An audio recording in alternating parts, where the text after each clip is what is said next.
Hello friends.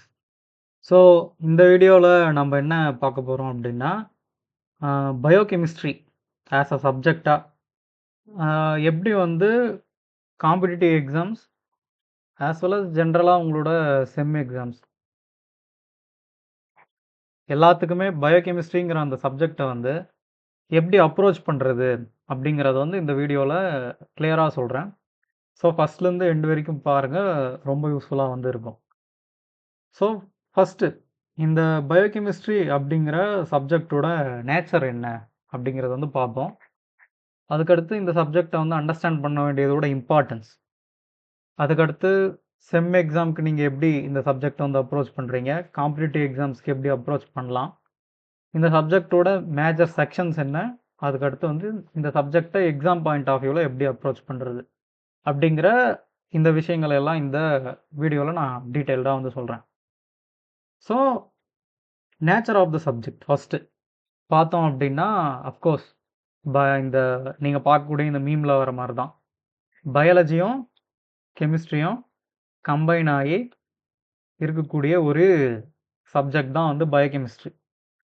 So biology அப்படிங்கிற இந்த சப்ஜெக்டை நல்லா இன்டெப்த்தாக வந்து ஒரு நபர் இல்லை யாரோ ஒரு சயின்டிஸ்ட் இல்லை ஸ்டூடெண்ட் எனி XYZ அண்டர்ஸ்டாண்ட் பண்ணுறக்கு கெமிஸ்ட்ரி அப்படிங்கிற பாயிண்ட் ஆஃப் வியூவில் இருந்து, ஸோ கெமிஸ்ட்ரிங்கிற பாயிண்ட் ஆஃப் வியூவில் இருந்து நான் வந்து பயாலஜியை வந்து பார்க்குறேன்.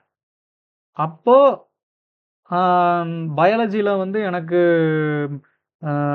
நான் ஜென்ரல் அப்ரோச் எடுக்கும்போது எனக்கு கிடைக்காத சில இன்சைட்ஸ் அப்படிங்கிறது வந்து கெமிஸ்ட்ரி அப்படிங்கிற பாயிண்ட் ஆஃப் வியூவிலேருந்து பார்க்கும்போது சில இன்சைட்ஸ் அப்படிங்கிறது வந்து கிடைக்கும். அந்த சப்ஜெக்ட் அந்த பயாலஜியில் கெமிஸ்ட்ரி அப்ளை பண்ணி எனக்கு கிடைக்கக்கூடிய அந்த இன்சைட்ஸு, அந்த இன்ஃபர்மேஷன், இதெல்லாம் தான் பயோகெமிஸ்ட்ரி ஜென்ரலாக வந்து பார்த்தோம் அப்படின்னா. இந்த சப்ஜெக்டை வந்து பொறுத்த வரைக்கும் இதோட மெயின் தீம், மோட்டிவ் என்ன அப்படின்னு சொல்லி பார்த்தோம் அப்படின்னா, any living organism you take from a single cell amoeba to humans, you take anybody anything, end of the day எல்லாமே வந்து சில ஆட்டம்ஸ் தான். நீங்கள் அப்படியே கீழே கீழே போனீங்கன்னா ஹியூமன் பாடி அப்படிங்கிறது வந்து நீங்கள் வந்து செல்ஸாக வந்து பிரிக்க முடியும். ஃபஸ்ட்டு வந்து organ system, organ, tissue, cell, செல்லுலேருந்து செல் ஆர்கனல்லேருந்து மேக்ரோ மாலிக்யூல். நீங்கள் ஒரு செல் எடுத்துக்கிட்டு செல்லோட மெம்பரேன் எடுத்துக்கிட்டிங்கன்னா it is made up of 2 layers of lipids இல்லையா? இப்படி இருக்கும். ஒரு போலார் ஹெட் இருக்கும், நான் போலார் டெய்ல் இருக்கும். It is made up of lipid. இதை நீங்கள் இன்னும் ஜூம் பண்ணீங்கன்னா it's a chain of carbons. End of the day ஒரு கார்பன் ஹைட்ரஜன் தான். கார்பனுங்கிறது ஒரு ஆட்டம். ஆட்டம்குள்ளே போனோன்னா சப்பாட்டாமிக் பார்ட்டிகிள்ஸ் இல்லையா?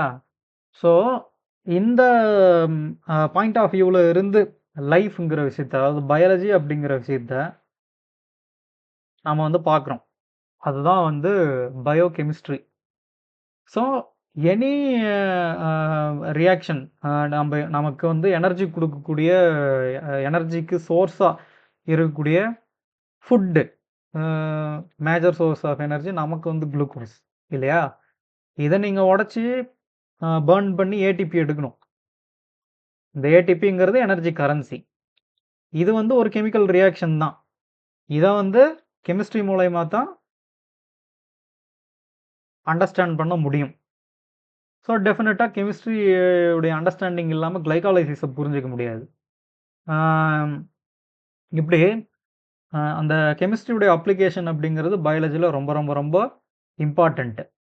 ஸோ இந்த சப்ஜெக்ட் வந்து எப்போ வந்து காம்ப்ளெக்ஸாக மாறுது, எப்போ வந்து ரொம்ப கஷ்டமாக மாறுது அப்படின்னும்போது, ஒரு ஐடியா இல்லாமல் ஃபண்டமெண்டல் அண்டர்ஸ்டாண்டிங்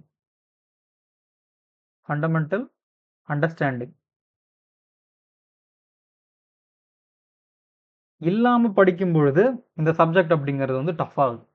ஃபார் எக்ஸாம்பிள், இப்போ செமஸ்டர் எக்ஸாம் உங்களுக்கு இருக்குது. You are BSc R MSc, any life science, எந்த லைஃப் சயின்ஸ் கேண்டிடேட்டாக நீங்கள் இருந்தாலும் டெஃபினட்டாக பயோகெமிஸ்ட்ரியை வந்து you need to swallow. Biochemistry நீங்கள் கோ த்ரூ பண்ணியே தான் ஆகணும். செமஸ்டர் எக்ஸாம் இருக்கு அப்படின்னா என்ன பண்ணுவோம்னா, இருக்கவே இருக்கு புரொஃபசர் குடுத்த பிபிடிஸ். அதுல வந்து இப்ப கிளைகோலைசிஸ்ன்னு இருக்கு அப்படின்னா, குளுக்கோஸ் 6 பாஸ்பேட். அது வந்து ம் அங்க வந்து ஸ்டார்ட் ஆகி பைருவேட்ல வந்து முடியுது. அடுத்து பைருவேட் அப்படிங்கிறது வந்து டிசிஏ சைக்கிள்குள்ள மைட்டோகாண்ட்ரியாக்குள்ள போகுது. அடுத்து எலக்ட்ரான் டிரான்ஸ்போர்ட் செயின் வருது. இப்படின்னு சொல்லி பிளைனா வந்து படிப்போம். அத ஒரு எக்ஸாம் பாயிண்ட் ஆஃப் வியூல எக்ஸாம்லயும் மிஞ்சி போனா என்ன கேட்பாங்கன்னா, வாட் இஸ் கிளைகாலிசிஸ்ன்னு கேட்பாங்க. ஒரு சில யூனிவர்சிட்டீஸ்ல sorry. So what is glycolysis? அப்படின்ற மாரி சில பிளைனான கொஸ்டின்ஸ வந்து நீங்க கம் அக்ராஸ் பண்ணுவீங்க. ஸோ ஒரு சில இன்ஸ்டிடியூட்ஸ்ல இல்ல ஒரு ஸ்டாண்டர்டான ஒரு சென்ட்ரல் யூனிவர்சிட்டீஸ்லயோ இல்ல ஒரு சில இடத்துல வந்து புரொஃபசர்ஸ் வந்து ரொம்ப ஸ்டாண்டர்டான கொஸ்டின்ஸ் அப்படிங்கிறது வந்து கேட்பாங்க. அது வந்து உங்களுக்கு கொஞ்சம் தாட் ப்ரோவோக்கிங்கா, கான்செப்சுவலா வந்து இருக்கும். கான்செப்சுவலா வந்து இருக்கும்.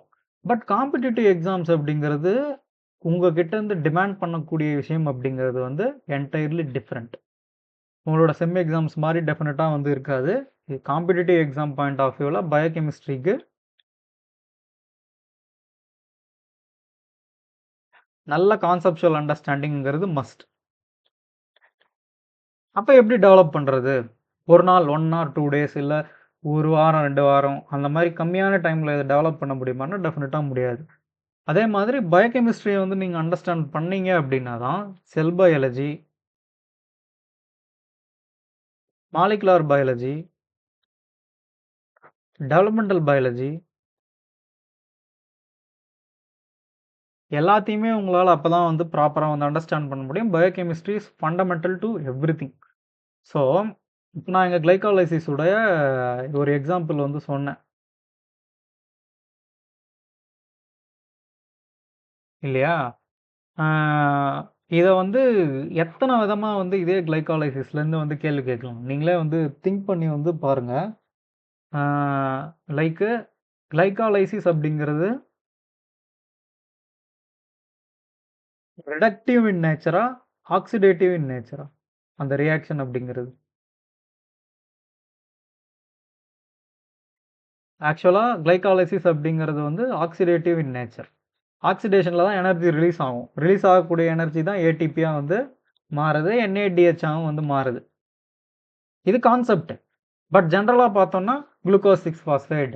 அதுக்கடுத்து வந்து ஃப்ரக்டோஸ் 6 பாஸ்பேட். ஃப்ரக்டோஸ் 1,6 பாஸ்பேட் அப்படின்னு சொல்லி அடுத்தடுத்த ஸ்டெப்ஸ வந்து பார்ப்போம்.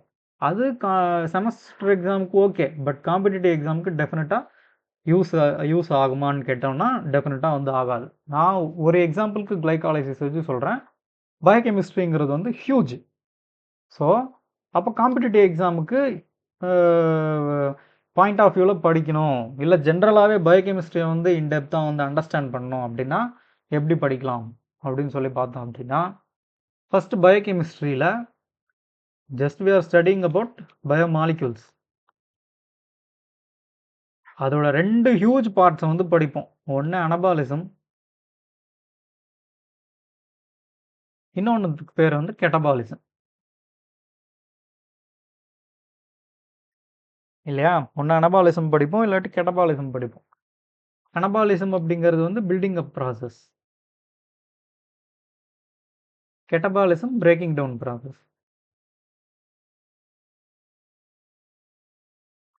ஸோ, இந்த அ அ நீங்க இதே வந்து லிப்பிட்ஸ் எடுத்துக்கிட்டோம் அப்படின்னா, லிப்பிட்ஸ வந்து நம்ம பிரேக்கும் பண்றோம், மேக்கும் வந்து பண்றோம். இல்லையா? எந்தெந்த சிச்சுவேஷன்ஸ்ல ஒரு செல்லுலார் பிசியாலஜி அப்படிங்கிறது வந்து கெட்டபாலிசம நோக்கி மூவ் பண்ணும், அனபாலிசம நோக்கி மூவ் பண்ணும். For all biomolecules. Carbohydrates, corps, lipids, proteins. எல்லா மேஜர் பயோமாலிக்யூல்ஸ்க்கும் எந்த சிச்சுவேஷன்ல எத நோக்கி வந்து போகும்? இதுதான் வந்து ரெகுலேஷன். எல்லா நேரத்திலும் அனபாலிசம் நடந்துட்டு இருக்கணும்னு அவசியம் இல்ல. எனக்கிட்ட எனர்ஜி கம்மியா இருக்கு அப்படின்னா, டெஃபினட்டா கெட்டபாலிசம் தான் நடக்கணும். Because I need energy. I need ATP. என்கிட்ட எனர்ஜி எக்ஸஸா இருக்குன்னா, கெட்டபாலிசம் வந்து தேவையில்ல. அனபாலிசம் நடக்கணும். பில்டிங் அப் ப்ராசஸ் வந்து நடக்கணும். So these all biochemical reactions are highly regulated.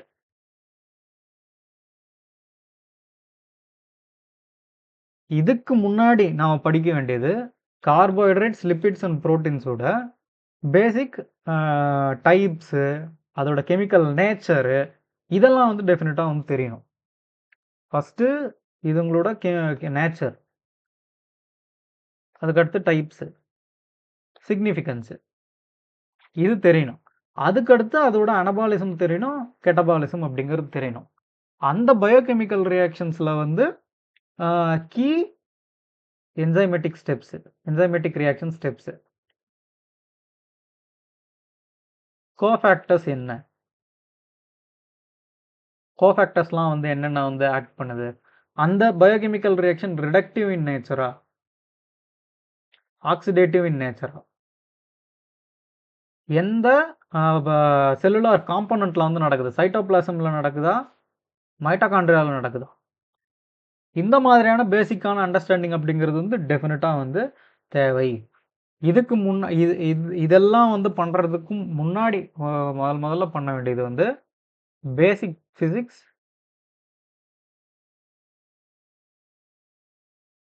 Basic chemistry. So என்னோட வீடியோஸ்லேயே வந்து நீங்கள் பயோகெமிஸ்ட்ரி சீரீஸில் வந்து பார்த்தீங்க அப்படின்னா பேசிக் ஃபிசிக்ஸ் அண்ட் கெமிஸ்ட்ரி நான் கம்ப்ளீட்டாக வந்து கவர் பண்ணியிருக்கேன். பயோகெமிஸ்ட்ரி அண்டர்ஸ்டாண்ட் பண்ணுறதுக்கு தேவையான ஃபிசிக்ஸ் அண்ட் கெமிஸ்ட்ரி வந்து கவர் பண்ணியிருக்கேன். அதிலிருந்து பேசிக் ஃபிசிக்ஸ் அண்ட் கெமிஸ்ட்ரிலாம் ஆரம்பித்து பயோமாலிக்யூல்ஸோட நேச்சரை வந்து படிச்சுட்டு அதுக்கப்புறம் அனபாலிசம் அண்ட் கெட்டபாலிசம் வரைக்கும் வந்து படிக்கணும். ப்ளஸ் என்சைம்ஸை பற்றின அண்டர்ஸ்டாண்டிங் வேணுங்கிறதுனால என்சைம் கைனட்டிக்ஸ் அடிஷ்னலாக படிக்கணும். ஸோ ஓவராலாக வந்து இதுதான் வந்து பயோகெமிஸ்ட்ரி. ஸோ நல்ல ஒரு ஸ்டாண்டர்டான டெக்ஸ்ட் புக்கை வந்து எடுத்து வச்சுட்டு படிங்க. லைக் லெனின்ஜஸ் வந்து gold standard, Lehninger's principles of biochemistry, அதை வந்து ஃபாலோ பண்ணுங்கள். அதை வந்து நீங்கள் படித்து முடிக்கிறீங்க, அதை படித்து முடிக்கவே ரொம்ப டைம் வந்து ஆகும். அதை முடிச்சிங்க அப்படின்னா வேறு பயோகெமிஸ்ட்ரி புக்கு வந்து போங்க. ஒரு புக்கு அப்படிங்கிறது வந்து தரவாக வந்து வாசிங்க.